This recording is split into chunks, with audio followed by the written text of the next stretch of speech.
Queridos amigos, sejam bem-vindos a mais um vídeo no canal Poptopia. Eu sou o Daniel e no vídeo de hoje vou matar a saudade de algumas das mega sagas dos anos 90. Tá aqui, ó, X-Men Massacre. Você leu essa pérola noventista? E por um acaso você andou lendo X-Men Atração Fatal? Isso aqui está sendo republicado pela Panini agora, naquele formato maior e saga dos X-Men. E esse é um ponto que eu quero tratar nesse vídeo, né? Esse enxugamento de algumas edições. A Panini tinha publicado aqui no Brasil a saga Inferno completa em 6 volumes, com uma média de 260 páginas em cada um desses volumes.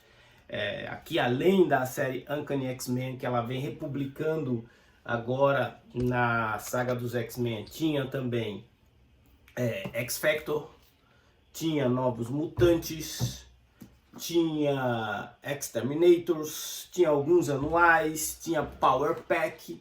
Faz diferença isso na saga, Daniel? Definitivamente eu acho que não, mas é a saga completa. Quem quer ter completa teria então que correr atrás dessas edições. Por quê? As histórias que estão saindo na saga são exclusivamente as histórias de The Uncanny X-Men. Eu peguei a saga dos X-Men para ler A Queda dos Mutantes e eu tive a sensação de que foi muito boa a leitura porque focou na equipe principal. Diferente, né, daqui, que tem muito tie-in, tem muita coisa acontecendo em paralelo e a gente às vezes perde o foco da trama central e muita informação acaba inchando a saga e dando a sensação de que ela é pior do que ela realmente é, ou mais lenta do que ela realmente é. E isso é um problema de várias mega sagas, né? Enfiar um monte de título e às vezes a gente só quer saber do plot principal, fica vendo um monte de história derivada. Nos anos 90 isso virou moda. Aqui em X-Men Inferno, eu até entendo e acho válido que a Panini primeiro tenha lançado completona e agora ela lança essa versão focada, centralizada naquilo que é o material principal. Para quem está fazendo a saga dos X-Men, né? Agora, quem não teve a oportunidade de comprar esse material vai ter que fazer uma escolha de repente esperar sair os Epic Collections de X-Factor e Novos Mutantes para ter as revistas paralelas a essa fase e acompanhar o arco completo. Eu acho que isso não deve demorar a acontecer, uma vez que a gente está vendo a Panini investindo nesses Epic Collections e até de repente em Omnibus, né? Omnibus de X-Factor não seria uma coisa tão impossível de pensar, uma vez que já saiu aí o X-Factor do Peter David, então pode ser que eles voltem um pouquinho mais no tempo e entreguem o X-Factor do Walter e da Louise Simonson, depois o X-Factor do Howard Mack, que acontece no meio dos anos 90, por que não? E aí, além de X-Men Inferno, a gente teve a publicação aqui em 6 edições da Era do Apocalipse. Essa publicação aqui, ela também é uma publicação que eu tenho um carinho de ter completo, deu um trabalho até para completar. Eu lembro que na época eu não estava comprando, foi um dos títulos, eu acho que foi uma das primeiras HQs que eu me dei conta de que quadrinhos esgotavam, né? Essa daqui, eu consegui os 3 primeiros números e não consegui os 3 últimos e foi uma luta até eu conseguir completar isso aqui. Mas vamos lá. X-Men Era do Apocalipse também saiu em capa cartão, também em 6 edições, reuniu absolutamente tudo que tinha até então sido lançado da Era do Apocalipse. São edições com mais ou menos aqui as suas 260 páginas, e ela começa com uma minissérie completamente inútil, tá? A minissérie da Blink, depois, na verdade, esse volume 1 tem pouca coisa realmente relacionada à saga principal, porque ele tem muitos especiais de como era o mundo antes da ascensão do Apocalipse, ou como foi a formação dos X-Men dessa época, e da saga Era do Apocalipse, como ela foi lançada lá em 1996, a gente tem apenas, acho que um especial mostrando justamente a formação da equipe, né, pelo Magneto, a morte da Feiticeira Escarlate, o início da rivalidade dos X-Men com o então mutante Apocalipse, e aqui a gente tinha pouca coisa de relevante nesse volume 1, mas à época isso fazia sentido porque isso nunca tinha sido lançado em formato americano. Então a Panini foi lá, falou, vou lançar tudo. 6 volumes, só o primeiro volume a gente não aproveita quase nada. No volume 2 a gente já tem aqui algo de relevante, que é o começo efetivo da Era do Apocalipse. Se você está perdido aí, não sabe o que foi a Era do Apocalipse, na verdade, a minissérie da Blink, ela começa justamente aqui no volume 2. O volume 2 também tem a minissérie do Apocalipse. A Era do Apocalipse é uma realidade alternativa, onde o professor Xavier foi assassinado pelo seu filho, o Legião, e quem monta os X-Men, então, é o próprio Magneto. Nesse mundo sem o professor Xavier, Apocalipse ascendeu muito mais cedo e dominou a América e o mundo, e os X-Men são bastante diferentes daquilo que a gente conhece. Eu acho que a Era do Apocalipse é aquela saga que definiu visuais icônicos para alguns personagens, né? O visual do Dentes de Sabre, o visual do Magneto com cabelo comprido, o visual do Wolverine sem mão, né? O Wolverine maneta, o Noturno muito mais agressivo, a Vampira, esposa do Magneto com cabelo curtinho, o Apocalipse parrudão do Joey Madureira. Tem um monte de coisa aqui que ficou no imaginário popular durante muito tempo nos anos 90. Essa versão do Wolverine aqui, que foi inclusive homenageada lá no filme Wolverine Deadpool, cara, visualmente a Era do Apocalipse deixou um legado importantíssimo para os mutantes, inclusive entregando aí para mim aquele que é o visual definitivo do Colossus, né?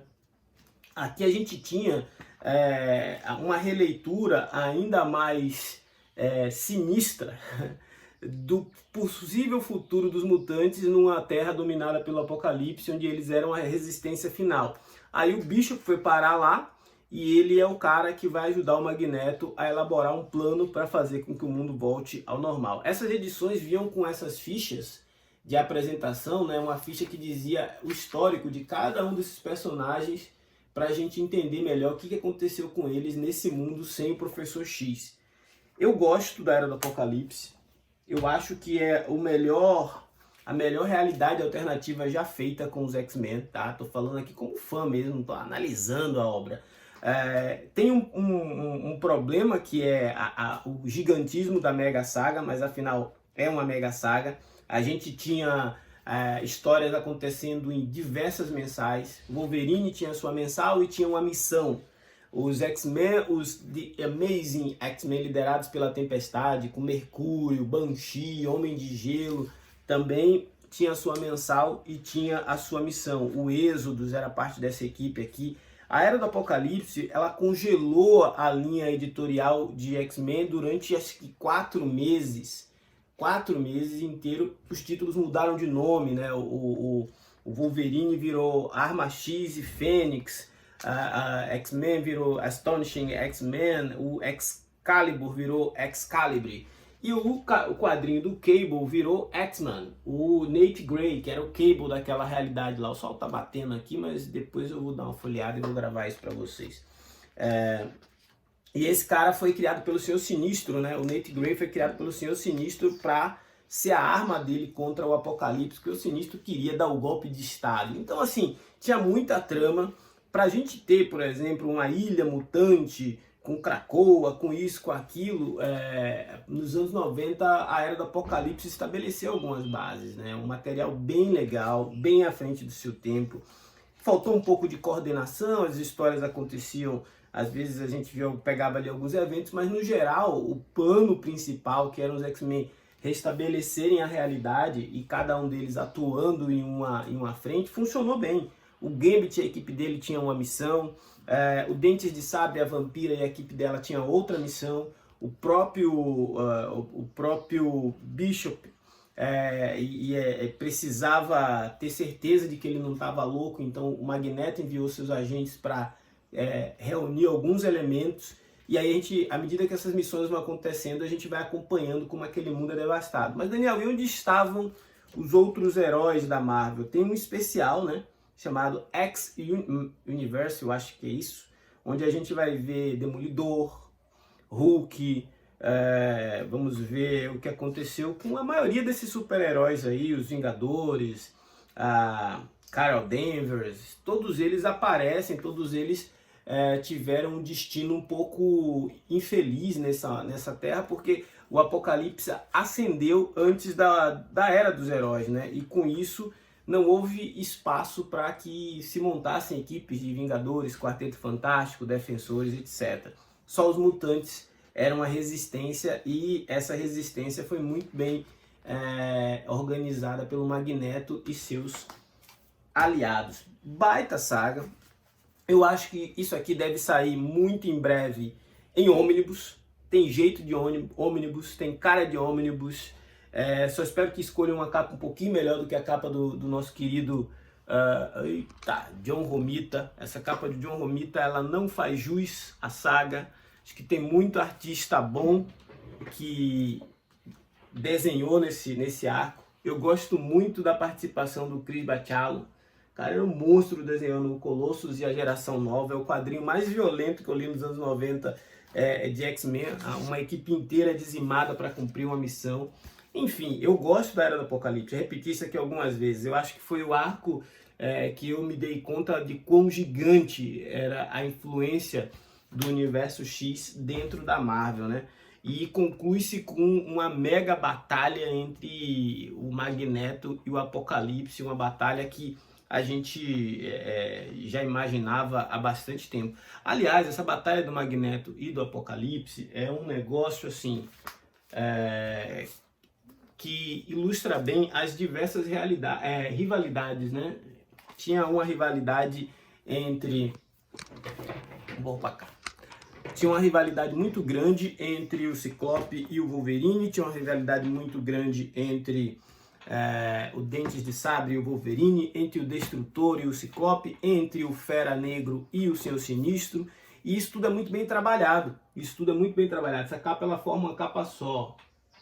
Isso aqui podia ser uma arte interna bem bacana, mas eu acho que o John Romita não foi feliz nessa arte aqui. Eu não gosto dela. Então, a Era do Apocalipse é o tipo de quadrinho que eu acho que dificilmente a gente vai ver republicado aqui dentro da saga dos X-Men. Se isso acontecer, eu ficaria surpreso. Eu tenho a impressão de que é o tipo de material que a Panini está guardando para muito em breve soltar em um volumão único, um ônibus. Bom, agora vamos falar de outras duas sagas de gosto duvidoso, né? Gosto duvidoso por quê? Porque tem quem ame e tem quem odeie. Eu particularmente, não é que eu gosto de tudo, eu acho que tem valor, né? Aqui, por exemplo, X-Men Atração Fatal. Tô até tentando me lembrar, mas eu acho que X-Men Atração Fatal acontece antes da Era do Apocalipse, inclusive, tá? Acontece antes da Era do Apocalipse, que o Wolverine já tá sem garras quando ele enfrenta o Dente de Sabre na última batalha antes da Era do Apocalipse já começar. Sem garras não, tá com garras de adamantio. Difícil lembrar de tudo na ordem, tudo bonitinho. Alô, Von Deus! Um abraço, Von Deus. Von Deus sabe de tudo na ordem.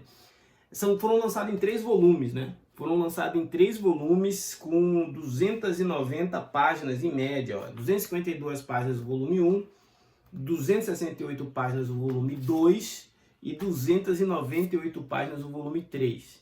Isso tudo a Panini vai reunir agora em um único volume que está em pré-venda, né? Acho que a ideia é inclusive entregar esse mês. Mostra o quê? Mostra os X-Men mais uma vez lidando com o Magneto.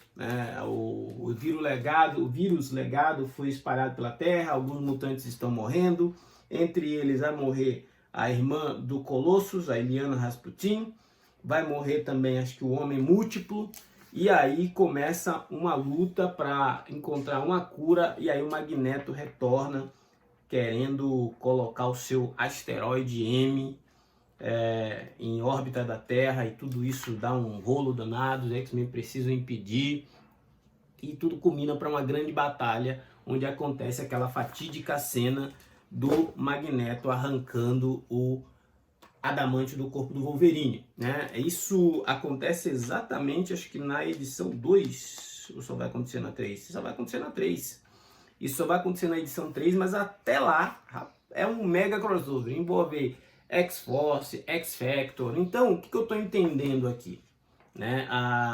Como a Panini não quer mais republicar isso em grandes volumes separados, porque ela está publicando a saga dos X-Men, Esse tipo de história vai lá na maior saga dos X-Men, porque envolve diversas equipes, ou seja, crossovers vai na maior saga dos X-Men. Agora, a coisa mais continuada sai dentro da revista Saga dos X-Men, ou então a Era do Apocalipse tem estilão de ônibus. Mas isso é especulação, tá? Agora, aqui a gente no volume 3, além de ver a grande batalha final do Professor Xavier e o fatídico momento onde o Wolverine tem seu adamantium arrancado, a gente vai ver o Xavier apagar a mente do Magneto, que isso vai acarretar futuramente no surgimento de uma desgraça chamada Massacre, né? O Massacre também é outra mega saga dos anos 90, que está demorando também para ganhar republicação aqui. Isso aqui saiu ainda na época da Abril, aí a Panini publicou em 4 edições, né? 4 edições com essa capinha preta, que eu achei elegantíssima essa capa na época. O Massacre é uma entidade psíquica que surgiu da mistura do ódio do Magneto com o poder do Professor Xavier e a frustração do Professor Xavier. Nessa época, meus amigos, a gente tinha algumas situações bem bizarras acontecendo, como, por exemplo, o Wolverine sem adamantium e bestializado, né? Olha essa capa aqui. Wolverine sem nariz. Mas isso não é o que aconteceu de pior, não, hein? Essa saga aqui, ela foi focada também bastante no poder do Franklin Richards, né? O filho do Reed Richards, da Sue Richards. Ele foi sequestrado pelo Massacre para ajudá-lo a reescrever a realidade. Cara, anos 90 total, assim. E aí foi envolvido todo mundo, né? Homem-Aranha, Quarteto, Vingadores. O Massacre durante muito tempo teve a sua identidade secreta, ninguém sabia quem era o Massacre, apesar dele estar atacando de tempos em tempos, até que uma noite ele resolve se revelar para os X-Men, e aí a gente descobre que quando o Bishop veio do futuro, ele falou que haveria um traidor entre os X-Men. Esse traidor era o Professor X, né? Tudo isso levou a um arco gigantesco de eventos que culmina lá em Massacre Marvel. Massacre Marvel é aquele evento onde todos os heróis do primeiro escalão, vamos dizer assim, né, da Casa das Ideias, se encaminham para algum ponto de Nova York para enfrentar o vilão Massacre, e ali eles perecem, né? O que acontece? A gente vai ver o tal do Massacre Marvel, que é o evento que reúne todo mundo para enfrentar o Massacre lá, e acaba com o Vigia aparece, e quando o Vigia aparece a gente vai ver o fim, aquilo que seria o fim, né? Os heróis vão se sacrificar pelo bem do universo e tal, rola uma treta lá, só herói que não seja mutante pode atacar o Massacre, e aí eles se jogam nessa luta, todos morrem, e depois de uma semana a gente fica sabendo que na verdade viria aí o tal do universo Heróis Renascem, né? É na esteira desse evento do Massacre que surge a figura de Bastion. Bastion, que vai ser o cara que vai encabeçar, que vai liderar a Operação Tolerância Zero. Então, assim, quando a gente começa a falar de saga dos anos 90, uma coisa vai encavalando na outra. Uma coisa vai encavalando na outra. Então seria interessante se a gente fosse ver republicação disso daqui, que fosse anunciado assim, olha, vai sair tudo. Calma lá que vai sair. Ainda que eu acho que é uma questão de tempo até a gente ver isso aqui sendo republicado, porque essas edições são de 2015. Vão fazer 10 anos que esse material está fora de catálogo e muita gente procura para ler. Apesar de não ser um grande clássico mutante, é uma saga importantíssima, né? É uma saga que tem reverberações até hoje, e muito provavelmente na segunda temporada do desenho X-Men 97, a gente vai ter aí uma consequência disso sendo trabalhada, porque a gente terminou lá vendo o Professor X apagar a mente do Magneto, né? Então, esse arco Massacre é para mim, que deve ser condensado dentro das maiores sagas dos X-Men. Pelo tamanho, talvez a a Panini tira aqui uma coisa ou outra, porque não faz tanto sentido, porque aqui teve Hulk, Thor, Wolverine, Cable, X-Force, X-Men e os Incríveis, a Vingadores. Aqui a gente teve Massacre Marvel, Uncanny X-Men, Quarteto Fantástico, muita coisa. Cable, enfim, vários tains, vários eventos. Eu gosto de um momento aqui onde o Wolverine vai treinar com a Elektra para ele tentar recuperar a capacidade samurai dele. Eu gosto do surgimento do Apocalipse. O Apocalipse nessa fase aqui, desenhado magistralmente pelo senhor Joey Madureira, ele acaba se aliando ao Cable para juntos enfrentarem o Massacre e resgatarem o Franklin Richards. Isso é doido demais. Mas o que eu queria mostrar para vocês mesmo, olha essa cara do Wolverine, bicho. Meu Deus, que coisa surreal, cara. Como que a Marvel aprovou fazerem do Wolverine um Neandertal? E ela aprovou, hein? E mesmo assim ele falava e tal, até que esse processo de involução do Wolverine foi corrigido e ele voltou a ter o adamantium dele em uma saga que depois eu comento, porque é ruim demais e eu fico até constrangido de ter lido, mas foi importante porque trouxe o adamantium do Logan de volta. Tem Senhor Sinistro, tem X-Force. Massacre eu não gosto tanto quanto a Era do Apocalipse, mas eu acho que é um material que já deve estar aí nos planos de republicação. E a gente revisitou hoje para já começar a pensar qual seria o formato ideal para essas sagas serem relançadas. Tá certo a Era do Apocalipse vir em ônibus? Tá bom a Atração Fatal vir no Maiores Sagas? Você quer que Massacre seja republicado ou não precisa, não faz falta? Comenta aí, afinal o canal tá aqui para isso, né? Pra gente conversar sobre quadrinho, pra gente falar sobre gibi, pra gente debater formato, mix. Mesmo sem ser editor, mesmo sem ter poder de decisão, a gente pode acabar dando uma ideiazinha pro pessoal lá que decide as coisas e quando for publicada a gente poder comentar de novo e influenciar de novo nessa gibisfera de meu Deus. Esse foi o Poptopia de hoje. Se não for inscrito, se inscreva. Forte abraço. Até a próxima. Valeu!